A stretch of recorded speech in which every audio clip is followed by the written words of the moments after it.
Nous sommes toujours au 12e Festival des Expos Aves ici à Namur qui ont lieu du 24 au 27 septembre 2015. Je suis avec Eric Ménard. Médard, oui. Pardon. Bonjour Eric. Bonjour.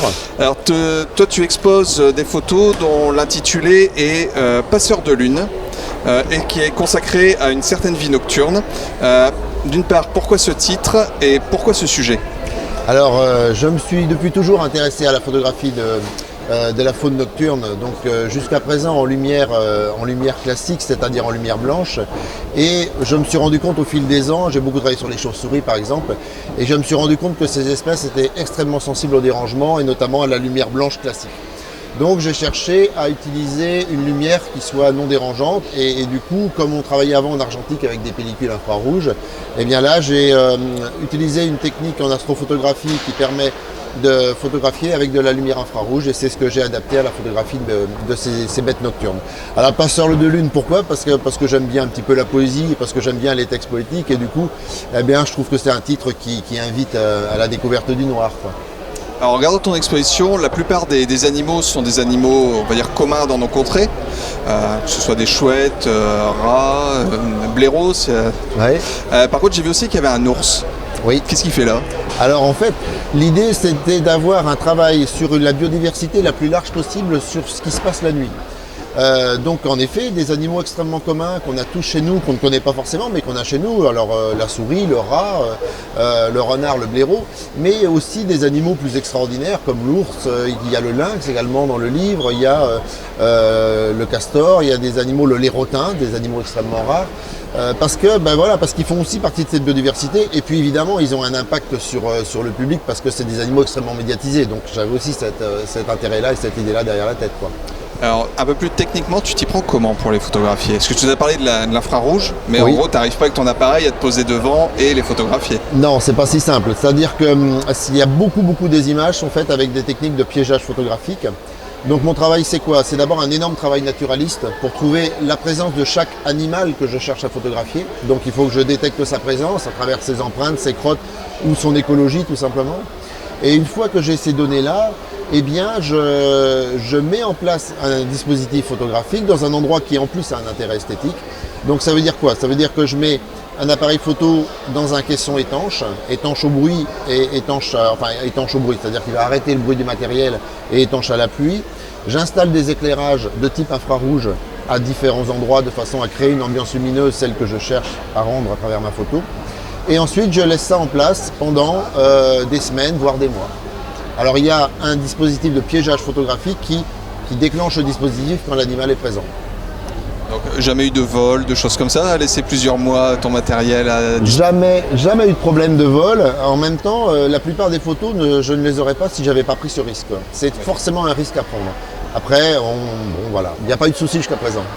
Alors ce sujet est consacré à 100% à la vie nocturne, aux animaux nocturnes. Tu as fait d'autres expositions, d'autres sujets basés sur des animaux plus diurnes. L'approche est plus simple pour lequel des deux ? Le nocturne, tu n'y es pas prêt, tu n'y es pas toi physiquement, ouais. Mais quel est le plus simple finalement ? Alors le plus simple est de loin l'approche sur les animaux diurnes. C'est beaucoup plus simple de photographier à l'affût en fait que de photographier en piégeage photo. Parce qu'en piégeage photo, il faut avoir une connaissance naturaliste vraiment pointue de chacun des animaux qu'on va photographier, puisqu'il faut pouvoir se mettre à la place de l'animal. Se mettre à la place de l'animal pour savoir comment il va passer à l'endroit où on cherche à le photographier, savoir quelle attitude il va avoir, savoir s'il va venir d'en haut ou d'en bas, de derrière, de gauche ou de droite. Donc il faut vraiment avoir une connaissance beaucoup plus pointue en fait de l'écologie de l'animal qu'en affût. Quand on est en affût, malgré tout, s'il est un peu plus à gauche ou un peu plus à droite, eh bien on va faire des images. Et puis là, il faut vraiment que qu'il soit exactement à l'endroit voulu, quoi. Alors certains de ces animaux dans ton exposition sont considérés, je parle du cas de la France puisque Revue Photo est français, sont considérés comme des nuisibles. C'est peut-être pas forcément le cas en Belgique et dans d'autres pays, chez nous c'est comme ça. Pourtant ces animaux, quand on les connaît, ils ont une certaine utilité dans leur écosystème. Ils sont pas là juste pour faire joli. Est-ce que ton exposition essaye de faire passer un message ou quelque chose, je ne veux pas dire un message écologique, bien que les photographes naturalistes sont toujours un peu dans cette optique-là, mais est-ce que tu voulais faire passer quelque chose à ce sujet-là ? De toute façon, mon travail, c'est toujours en effet de faire passer le message que, de toute façon, si les animaux sont là, s'ils existent, c'est qu'ils ont une utilité. D'ailleurs, ça, c'est un concept très humain, de dire des animaux utiles ou pas utiles.